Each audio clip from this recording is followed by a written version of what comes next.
चलिए वापस से स्टार्ट करते हैं, है ना। तो हमने लास्ट लैब में क्या किया, एक ग्राफ बनाया था पहले, है ना। ये हमारा सेकंड प्रोग्राम था। थर्ड प्रोग्राम के लिए हमने क्या किया, यूजर से x1 y1 और x2 y2 की वैल्यू एंटर करवाई। तो सपोज ये हमने वैल्यू जो एंटर करवाई है that is -200 and then 200, right, and then again 200, just a minute, wait, -200 and then positive का 200 एंड देन पॉजिटिव का 200 और माइनस का 200, लाइक दिस, राइट। ये हमने वैल्यू एंटर करवाई, तो हमारे जो कोऑर्डिनेट्स हैं वो एकदम एब्सोल्युटली करेक्ट आ गए। लाइक ये जो है आपका ये वाला point, this is 200 -200 and this is 200 -200, okay, like this. हमारी जो लाइन है वो एब्सोल्युटली करेक्ट बनी है, ठीक है। तो इस तरह से हमको क्या करना है, वी हैव टू परफॉर्म। अब यहाँ पर आपको क्या करना है, नेक्स्ट प्रैक्टिकल में मैंने आपको जो बताया है, अब जो हम 4th नंबर का जो प्रैक्टिकल शुरू कर रहे हैं उसमें हम करेंगे how to make our own header file. हम खुद की हेडर फाइल कैसे बना सकते हैं, ठीक है।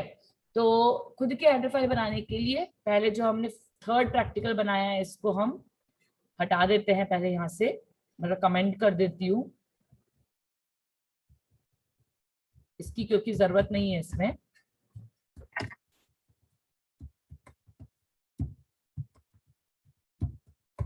हमको सिर्फ सिंपल ग्राफ बनाना है, राइट।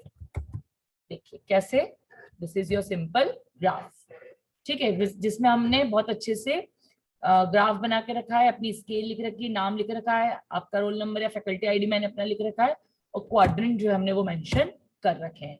अब सबसे ध्यान से देखेंगे आप लोग कि how to make your own header file. जिसके पास कॉपी पेन नहीं है वो लेकर बैठो, आपको नोट डाउन करना है। जैसे मैंने आपको ग्राफिक की सेटिंग करना बताई थी, वैसे ही आपको आपकी खुद की हेडर फाइल कैसे बनाना है, बहुत लोगों को शायद बनाना आती भी होगी, पर जिनको नहीं बनाना आती वो कॉपी पेन पे एक एक स्टेप ध्यान से लिखेंगे, क्योंकि आपको कभी भी काम पड़े अपनी लाइफ में ड्यूरिंग प्रोग्रामिंग की अपनी खुद की हेडर फाइल बनाना पड़े, तो you should know how to make your own header file. देखिए अपनी खुद की हेडर फाइल बनाने के लिए क्या करना है, सबसे पहले तो फाइल पे जाएंगे, इस प्रोग्राम को सेव एज करेंगे, सेव एज करके इस प्रोग्राम डॉट जो सीपीपी है उसको .h में कन्वर्ट करेंगे, क्योंकि आपको सबसे पहली चीज पता है कि हेडर फाइल का खुद का आइडेंटिफिकेशन ही होता है कैसे, उसकी .h से, ठीक। तो मैंने यहाँ पर सपोज दिया नाम स्केल, जैसे मैं स्केल बना रही हूँ या मैं सपोज ग्राफ बना रही हूँ, तो I give it name as graph B2 batch का बना रही हूँ .h, ठीक। मतलब मेरी हेडर फाइल का नाम जो मैंने दिया वो है ग्राफ B2.h, तो ये मेरी .h से सेव हो गई। अब जब भी आप .h से फाइल बनाएंगे, पहला रूल होता है कि उसमें कोई भी मेन फंक्शन नहीं आता है, मतलब इस मेन फंक्शन को आपको हटाना पड़ेगा और इस मेन फंक्शन की जगह पे आपको कोई और नाम देना पड़ेगा। सपोज मैंने नाम दिया अति जैन, वॉटएवर, फंक्शन का नाम कुछ भी हो सकता है, ऐसा इररिलेवेंट नाम नहीं दे रहा हूं आपको। जैसे मेरा हमेशा रूल है, मैं ना प्रोग्राम का नाम इररिलेवेंट लिखती हूँ ना फंक्शन का नाम इररिलेवेंट, जो आप काम कर रहे हो वही नाम लिखो। तो आपने सपोज यहाँ पर नाम दिया ग्राफ, ठीक है, आपने पर्टिकुलर फंक्शन का नाम क्या दिया, ग्राफ। अब दिस इज सेकेंड सेटिंग, पहली सेटिंग .h से सेव करेंगे, सेकेंड सेटिंग कोई भी मेन फंक्शन नहीं होना चाहिए आपके .h में, वो नॉर्मल फंक्शन होना चाहिए, तो मैंने उसको मेन हटा के उसको सिंपली ग्राफ लिख दिया। अब यहाँ पर थर्ड रूल, जब भी आप कोई भी हेडर फाइल बनाते हैं तो उसमें कोई भी रिटर्निंग स्टेटमेंट नहीं होना चाहिए, लाइक गेट ch और क्लोज ग्राफ, ये स्टेटमेंट को आप कमेंट कर दीजिए। रिटर्न 0 रखना कंपलसरी है, क्यों कंपलसरी है, क्योंकि आपने यदि इंट मेन लगाया है तो आपने इंट लिया है कोई फंक्शन को, तो उस फंक्शन को आपको रिटर्न भी करवाना पड़ेगा बाय रिटर्न 0। क्लियर, इसको आप क्या कर दीजिए, इसको आप कर दीजिए सेव। क्या क्या किया समझ में आया, सबसे पहले प्रोग्राम जो ग्राफ का था उसको सेव किया .h से, मेन फंक्शन हटा के उसको नॉर्मल फंक्शन में कन्वर्ट किया, गेट ch और क्लोज ग्राफ जैसे स्टेटमेंट्स को कमेंट कर दिया, हटा दिया, रिटर्न 0 इसलिए लगाए क्योंकि इंट जो हमने फंक्शन लिया उसका रिटर्न जो है वो हमने करवाया है। और इस प्रोग्राम को लास्ट में हम फाइल पे गए और इसको सेव कर दिया। क्लियर? अब आपको क्या करना है, let's see. Wait a minute.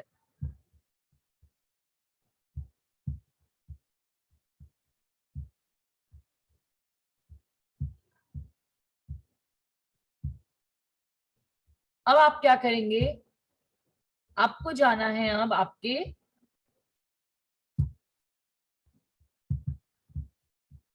Do you able to see my C drive? Yes ma'am.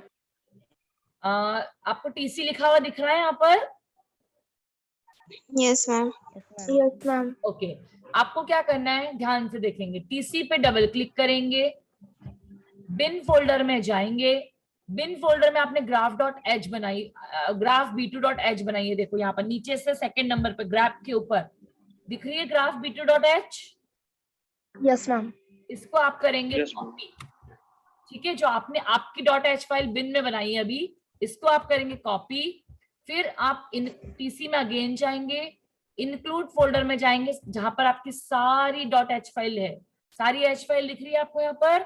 यहाँ पर आप अपनी h फाइल को भी कॉपी पेस्ट कर देंगे, मतलब ठीक। तो आपकी जो है फाइल यहाँ पर क्या हो गई, आपकी भी फाइल जो है वो यहाँ पर पेस्ट हो गई। देखो ग्राफ b2.h दिख रही है, ग्राफ b2.h। कल मैंने a1 को बताया था, तो देखो a1.h भी है यहाँ पर। तो ग्राफ b2.h ये खुद की हेडर फाइल आपने अपने इंक्लूड फोल्डर में डाल दी। क्लियर? ये आपको काम करना है। इसके बाद again come to the C++। चलिए, अब मैं यहाँ पर फाइल पे जाऊंगी, एक न्यू प्रोग्राम ले रही हूँ, न्यू प्रोग्राम को यहाँ पर मैं सेव एस करूंगी। सेव एस करूंगी मैं डायरेक्ट लाइन B2 के नाम से .cpp।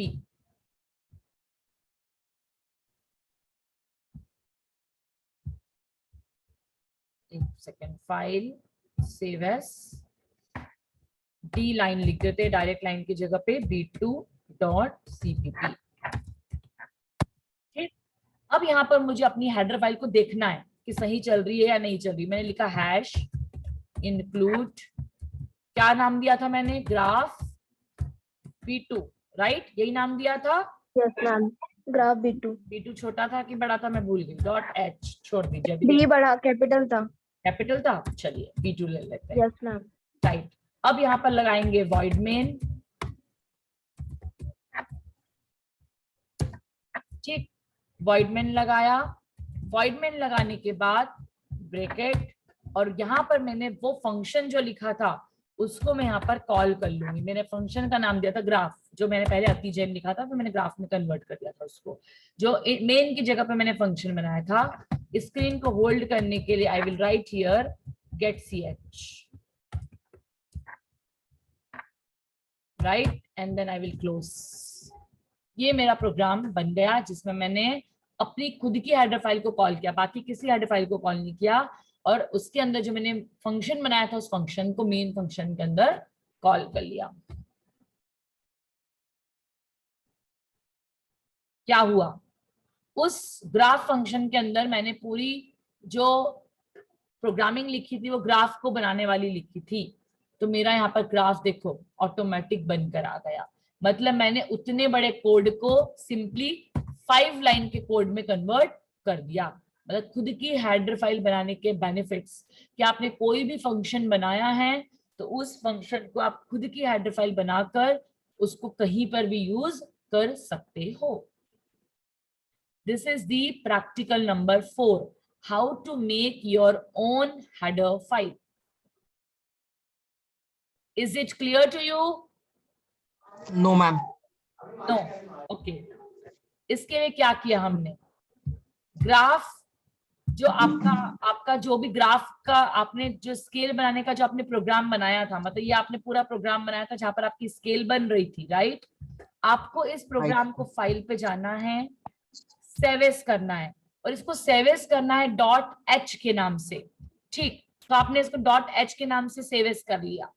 फिर दूसरी चीज, आपको यहाँ पर इंट ग्राफ मतलब मेन फंक्शन नहीं होना चाहिए आपकी हेडर फाइल में, इसलिए आपने मेन फंक्शन को हटा के कोई और नाम दे दिया जैसे ग्राफ। फिर आपने इसके तीसरा सेटिंग जो आपको करना है, इसमें कोई भी रिटर्निंग स्टेटमेंट नहीं होना चाहिए, इसलिए आपने गेट ch और क्लोज ग्राफ को यहाँ पर क्लोज कर दिया। और इस फाइल को आपने जाके क्या कर दिया, सेव कर दिया। आपने क्या क्या चेंजेस किए, .h से सेव किया, उसके बाद आपने मेन फंक्शन की जगह पे नॉर्मल फंक्शन बनाया, और फिर आपने गेट ch और क्लोज ग्राफ को भी कमेंट कर दिया, उसको हटा दिया और इसको सेव कर दिया। फिर मैं अपने बिन फोल्डर में गई जहां पर मैंने .h बनाया था, वहां से मैंने अपनी फाइल को कॉपी किया, और जहां पर बाकी की सारी हेडर फाइल बनी हुई थी इंक्लूड फोल्डर में, वहां पर मैंने इसको इंक्लूड फोल्डर में अपनी हेडर फाइल को भी क्या कर दिया, पेस्ट कर दिया, ताकि मैं उसको कॉल कर सकूं। फिर मैंने एक नया फंक्शन लिया, फिर मैंने एक नया प्रोग्राम लिया जिसको मैंने नाम दिया डी लाइन, ठीक है, .cpp, और यहाँ पर मैंने क्या बनाया, डी लाइन नाम से बनाया, डी लाइन B2। यहाँ पर मैंने मेरी जो हेडर फाइल थी उसका नाम लिखा #include graph b2.h, उसमें मैंने एक मेन फंक्शन लगाया, जो उसके अंदर मेरी हेडर फाइल के अंदर जो मैंने फंक्शन बनाया था ग्राफ, वो मैंने फंक्शन लिखा। स्क्रीन को होल्ड करने के लिए मैंने गेट ch लगाया, और मैंने मेन फंक्शन को क्लोज कर दिया। और जब मैंने इस प्रोग्राम को रन करके देखा तो मेरी जो हेडर फाइल के अंदर मतलब जो ग्राफ था, वो ग्राफ मेरा कॉल होकर यहाँ पर आ गया। I hope it is clear to you. अब यहाँ पर मैं कोई भी फंक्शन चला सकती हूँ। हाँ बोलो। मैम ये जो पूरा ग्राफ जो स्टोर हुआ है वो ग्राफ फंक्शन में स्टोर हुआ है कि ग्राफ B2H हेडर फाइल में स्टोर हुआ है? फंक्शन में स्टोर हुआ है, और जो ग्राफ फंक्शन है वो मेरी हेडर फाइल में है। जैसे आपका IO स्ट्रीम Cout सीन कहाँ पर है, IO स्ट्रीम में है, इसलिए जब आप IO स्ट्रीम लगाते हो तो वहां पर एरर नहीं आती है। देखो यदि मैं यहाँ पर graph.h नहीं लगाती, सपोज मैं यहाँ पर लगाती IO stream.h, ठीक, यहाँ पर मैंने लगाया IO stream.h, तो IO stream.h तो वेल नोन है। जब इस प्रोग्राम को मैं रन करूंगी तो वो बोलेगा ग्राफ मस्ट हैव प्रोटोटाइप। आया ग्राफ मस्ट हैव प्रोटोटाइप, क्योंकि ग्राफ जहां पर डिफाइंड है आपने उस हेडर फाइल को यूज नहीं किया है। गेट ch जहां पर डिफाइन है आपने उस हेडर फाइल को यूज नहीं किया है, तो दैट मस्ट हैव प्रोटोटाइप। और गेट ch को लगाने के लिए कौन सी फाइल की जरूरत पड़ती है, गेट ch को लगाने के लिए कौन सी फाइल की जरूरत पड़ती है बताओ मुझे। conio.h, exactly. और मैंने जो मेरा ग्राफ B2 बनाया था उसमें conio.h देखो ऑलरेडी डिफाइंड है, 4th नंबर पे conio.h डिफाइंड है, इसलिए गेट ch की एरर पहले नहीं आ रही थी। आ रही थी क्या गेट ch की एरर पहले? नहीं आ रही थी, ठीक। यदि मैं अभी भी यहाँ पर #include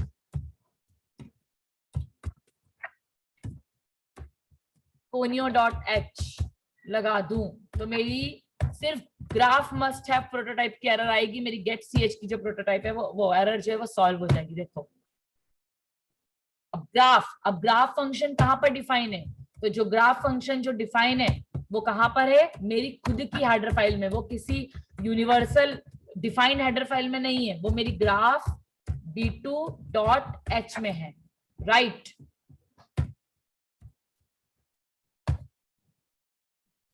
इंक्लूड की स्पेलिंग गलत हुई,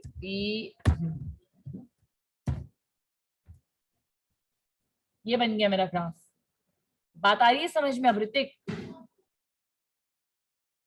यस मैम आ रही है, ठीक है ना। अब मैंने क्या किया था, सेम चीज मैं यहाँ पर कर सकती हूँ कि मैं पहले यहाँ पर वैल्यू ले लेती हूँ int x1, y1, x2, y2। ये मैंने यूजर से 4 वैल्यू ले ली, मैंने लिखा cout, enter the values, enter all values. यहाँ पर मैंने इस तरह से लिख दिया, यहाँ पर लिख दिया सीन, जो मैंने लास्ट क्वेश्चन में किया था वही बता रही हूँ, ठीक है, लास्ट प्रोग्राम में जो किया था x1, y1, x2 और y2।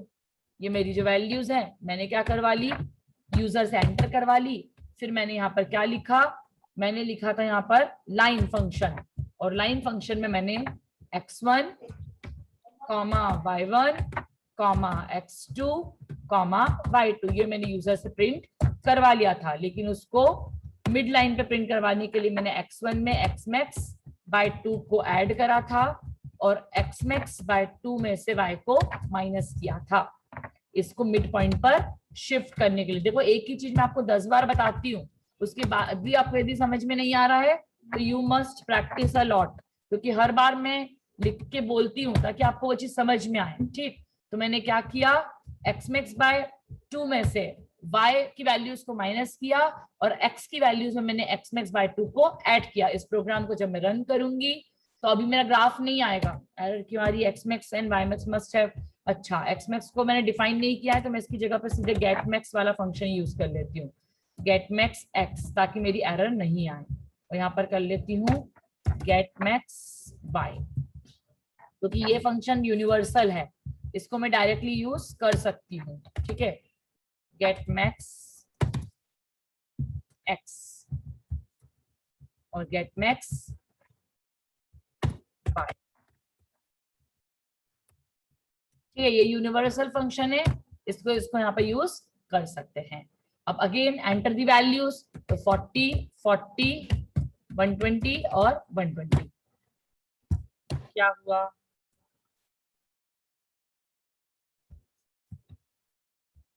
लाइन तो बनी होगी लेकिन स्क्रीन होल्ड नहीं हुई। वेट अ मिनट, इस ग्राफ को अपन ऊपर लिख देते हैं।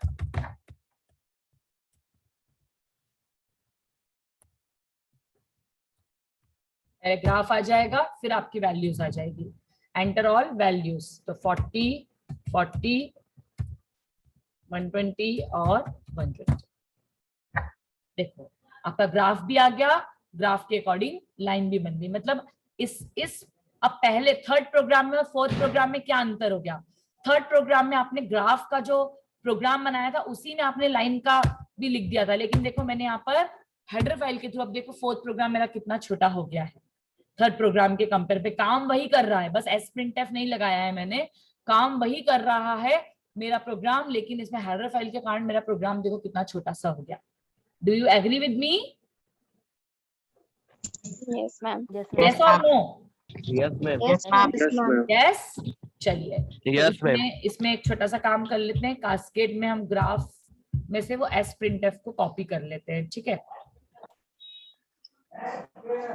तो हमारा जो प्रोग्राम है वो एज इट इज चलने लग जाएगा। एडिट, कॉपी,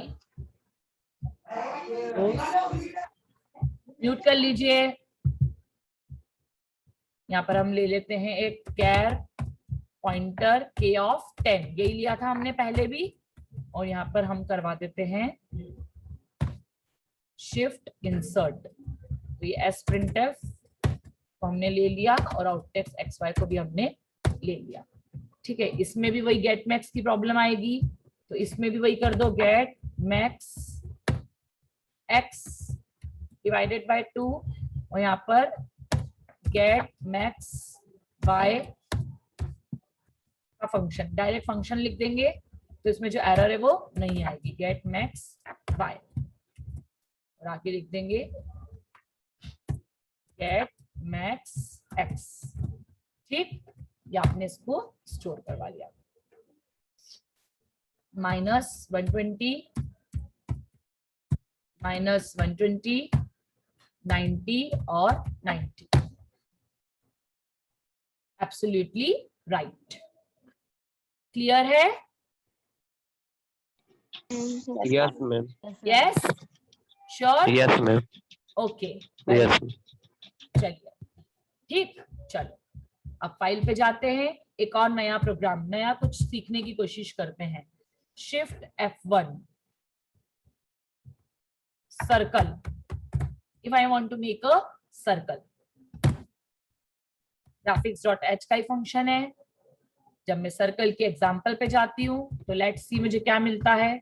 आप आर्क भी बना सकते हो, आर्क के एग्जाम्पल में जाके आप आर्क भी बना सकते हो, पिजलीज भी बना सकते हो, जितने भी फिगर है सर्कल से रिलेटेड वो सारे बना सकते हो। देखो सेम वही है, सेम वही है, रिक्वेस्ट, ऑटो डिटेक्शन, जी ड्राइवर डिटेक्ट, पूरा प्रोग्राम आप एज इट इज कॉपी कर सकते हो। बस यहाँ पर एक चीज जो अलग है, आपको रेडियस डिफाइन करनी है सर्कल की, और सर्कल में जैसे लाइन में आपको x1 y1 x2 y2 4 coordinates की जरूरत पड़ती है, वैसे सर्कल में आपको 3 कोऑर्डिनेट की जरूरत पड़ती है, मिड एक्स और मिड वाई, मतलब एक्स और वाई, मतलब सेंटर ऑफ सर्कल और उसकी रेडियस।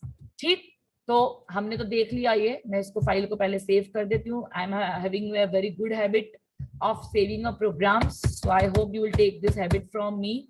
पहले आप प्रोग्राम को सेव करेंगे, उसी के बाद प्रोग्राम पे आके काम करना शुरू करेंगे। इस प्रोग्राम को मैं नाम दे रही हूँ D circle B2 batch, right.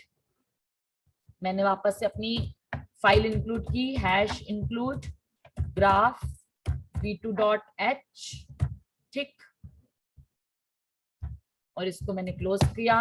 Again मैंने यहाँ पर लगाया क्या, void main, ठीक। void main लगाने के बाद मैंने यहाँ पर लिया, मेरे फंक्शन को कॉल कर लिया। My name of my function is graph, मेरा ग्राफ कॉल हो गया। उसके बाद मैं लगाऊंगी गेट ch, उसको होल्ड करने के लिए, और मेरा मेन फंक्शन यहाँ पर क्लोज हो गया। ठीक, ऐसे में तो मेरी क्या हो जाएगी, मेरी ग्राफ कॉल हो जाएगी। लेकिन मुझे यहाँ पर करना है सर्कल, तो सर्कल करने के लिए आप यहाँ पर ले लो पहले इंट मेन, और इंट मेन क्यों लिख रही हूँ मैं, इंट x1 x सेंटर के लिए, y उसके सेकंड कोऑर्डिनेट के लिए, और रेडियस जो है वो r के लिए, या रेड लिख लो उसको, पूरा रेडियस लिख लो, नो प्रॉब्लम। ठीक, अब यहाँ पर मैं क्या करूंगी, I will use here the function of circle. तो इसके लिए मैं पहले लिखूंगी cout, enter the value of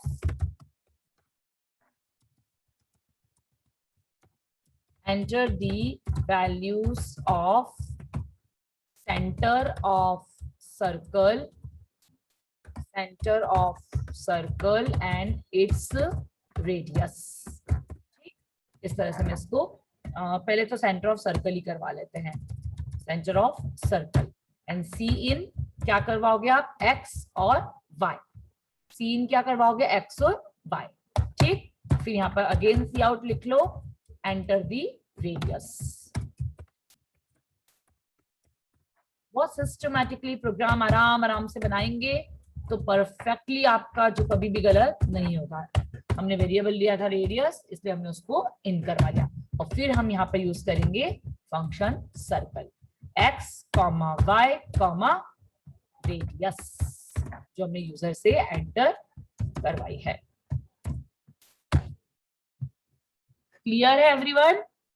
yes, क्या किया, एक्स वाई रेडियस, सर्कल के 3 कोऑर्डिनेट की जरूरत रहती है, वो तीनों कोऑर्डिनेट मैंने ले लिए। एक्स और वाई सेंटर ऑफ जो सर्कल है वो यूजर से एंटर करवा लिया, और रेडियस भी यूजर से एंटर करवा ली। मैंने सेंटर दिया 0, वाई भी दिया 0, और रेडियस दी मैंने 100। मेरा सर्कल बना बाहर। क्यों बाहर बना, क्योंकि अगेन वही mistake, still my 0,0 is eight top left corner. इसे टॉप लेफ्ट कॉर्नर के अकॉर्डिंग देखो, आपको सिर्फ एक 4th क्वाड्रेंट दिख गया, बाकी 3 क्वाड्रेंट जो है वो बाहर हो गए मेरे ग्राफ के। यस, तो इसके लिए अगेन क्या करना पड़ेगा, फिर बार बार वही चीज बता रही हूँ, उसके बाद भी नहीं समझ में आए, 0 0 को शिफ्ट करने के लिए x max by 2 को ऐड करना पड़ेगा, और y को है y max by 2 में से माइनस करना पड़ेगा। ठीक, again get max Y max, ये फंक्शन जो है डिफाइन नहीं है, इसलिए इसको गेट मैक्स वाई लिख लो, यूनिवर्सल फंक्शन, और यहाँ पर लिख लो गेट मैक्स एक्स, तो आपकी एरर नहीं आएगी। अब मैंने सेंटर क्या दिया यहाँ पर, 0 0, और मैंने radius the 200। What do you say? Is it right? Yes, ma'am. Absolutely right. Okay, chaliye, let's see one more time. Yes, ma'am. I take center as -160 and 80. This is my centers and my radius is 50. देखिए ऐसा क्यों बना, let's see. 160 मतलब here and 80 मतलब here. This is my center and my radius is 50. Is it okay? Yes, ma'am. Yes. Yes, ma'am. Yes, ma'am. Definitely. Yes, ma'am. Yes, ma'am. You got my point, what I'm trying to say? Yes. Yes, Yes, definitely yes, right? चलिए एक बार और try कर लेते हैं with some other values. Take values as 160, मेरा एक point हो जाएगा, then minus 160 will be another point and my radius will be just 10. देखो छोटा सा सर्कल यहाँ पर बन गया, स्केल के वहां पर दिखाई दे रहा है क्योंकि मैंने रेडियस बहुत कम दे रखी है. Yes, ma'am. Is it fine? Yes, ma'am. So last Yes, ma'am. thing, last thing for today's, ma'am. ठीक है, last thing for today's lab, sprintf. यहाँ पर भी मैं चाहती हूँ कि मेरे सेंटर जो है वो प्रिंट हो जाए. ठीक, तो उसके लिए क्या करेंगे, एक कैर पॉइंटर, यहाँ पर तो सिर्फ एक ही सेंटर ही प्रिंट करवाना है, तो केवल एरे लेने की जरूरत नहीं है, आप सिर्फ एक कैरेक्टर पॉइंटर सिंपल वेरिएबल ले लो. ठीक है, तो मैंने लिखा कैर एस्ट्रिक एस और मैंने यहाँ पर यूज किया sprintf. तो मैंने लिखा sprintf. अब sprintf में सबसे पहले आप क्या लिखते हो, बफर की वैल्यू, दैट इज यहाँ पर क्या आ जाएगी वैल्यू s. फिर डबल कोट्स में मुझे जो प्रिंट करवाना है वो एज इट इज, तो मुझे यहाँ क्या प्रिंट करवाना है, x और y की वैल्यू. तो ब्रैकेट %d कॉमा %d और यहाँ पर क्लोज, और अब मैं यहाँ पर क्या लिखूंगी x कॉमा y, क्योंकि मैंने यहाँ पर लिया है x कॉमा y. और आउट टेक्स्ट xy क्या करवा लूंगी मैं, आउट टेक्स्ट xy, x की वैल्यू, y की वैल्यू और मेरा बफर दैट इज s. ठीक, और इसको मिड पॉइंट पे करने के लिए again same x max by 2 में से प्लस करूंगी और इसको get max y divided by 2 को माइनस करूंगी y से. और आगे भी लिख लेती हूँ, get max x by 2. Clear, let's see क्या होता है. तो my centre is 120 and my radius is 100. देखो आ गया सेंटर में 120. यस और नो? Yes, ma'am. ठीक है, तो इस तरह से आप एस, Yes, ma'am. कोई बात नहीं, मेरा कंप्यूटर C++ भी हैंग हो गया, wait a minute. So this is how you have to practice a lot. A lot मतलब a lot. अच्छे से आपको प्रैक्टिस करना पड़ेगा, तभी आप कर पाएंगे, otherwise things will be very difficult for you, क्योंकि आप हायर क्लासेस में आ गए हो. अब आपको सिंपल चीजें हमें नहीं बतानी है, ठीक है ना. आप हायर क्लासेस में आ गए हो तो एक्सपेक्टेशन भी यही है कि आप कुछ अच्छे से करने की कोशिश करो. आप अच्छे मतलब थोड़े अच्छे लेवल के जो फंक्शंस है वो थोड़े से आप यूज करो, क्योंकि यही आपसे एक्सपेक्टेशंस है, राइट. तो आप थोड़ा सा जो मैं आपको जितना भी प्रोग्रामिंग पार्ट बता रही हूँ, आप बिल्कुल अच्छे से वो प्रोग्रामिंग पार्ट को कंप्लीट करें, अदरवाइज आपको भी मजा नहीं आएगा कि यहाँ पर C++ पढ़ा 5th सेम में भी आकर जो 1st सेम से पढ़े आ रहे हैं, तो हमने नया कुछ नहीं किया. ठीक है, तो प्लीज आप नया कुछ करें. ठीक है, हमने ये बनाया था, सॉरी, फाइल ओपन .cpp क्या बनाया था मैंने, डी सर्कल बनाया था, right. What was the name of the program? D circle, right. Yes, चलिए इसको हम वापस एक बार रन करके बता देती हूँ. F9, you take the values of center of circle जो आप ले सकते हो, that is 40 and then your radius is 100. आपका इस तरह से वैल्यू जो है वो प्रिंट हो जाएगी.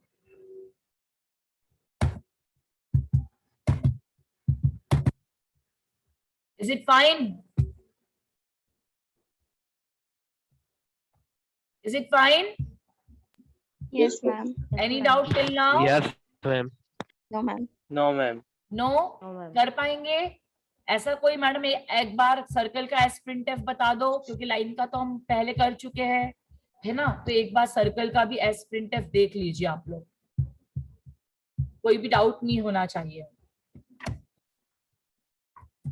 क्या किया हमने एक बार फिर से बता देती हूँ. देखो हमने एक सिंपल यहाँ पर वेरिएबल लिया s, उसका रिटर्न टाइप हमने कैर लिया है, ठीक। और यहाँ पर हमने कैसे यूज किया एस प्रिंट एफ का, आपको पता है पहले जो वैल्यू हमने K0 और K5 ली थी, मतलब बफर की वैल्यू ली थी, यहाँ पर हमने s से डिफाइन किया, इसलिए हमने यहाँ पर s लिया है। फिर जो भी स्ट्रिंग, एस प्रिंट एफ का काम ही होता है कि जो स्ट्रिंग हमें एज इट इज प्रिंट करवाना है उसको लिखेंगे, तो डबल कोट में सपोज मुझे एक डॉट भी प्रिंट करना होता तो यहाँ पर एक मैं डॉट लगा देती हूँ, ठीक है, डॉट लगा देती हूँ ताकि सेंटर में वहां पर दिखा सकूं। और मैंने % एक्स और वाई के लिए लिया है, और आउटटेक्स्ट एक्स वाई में मैंने अपने जो बफर की वैल्यू है इसको प्रिंट करवा दिया, ठीक। यहाँ पर मैंने क्या लिखा, take example as -120, again -120 and my centre is 150, sorry my radius. देखो डॉट भी आ गया बिल्कुल सेंटर में, -120 भी आ गया, तो जो भी आपको प्रिंट करवाना है आप डबल कोट्स में प्रिंट करवा सकते हो। और आपको देखो सेंटर आपका डॉट के थ्रू दिखाई भी दे रहा है। Is it okay? Yes, ma'am. Yes, कर पाएंगे, ठीक। तो please go through the video lectures, अभी मैं अपलोड कर दूंगी यूट्यूब पे, and please practice at home.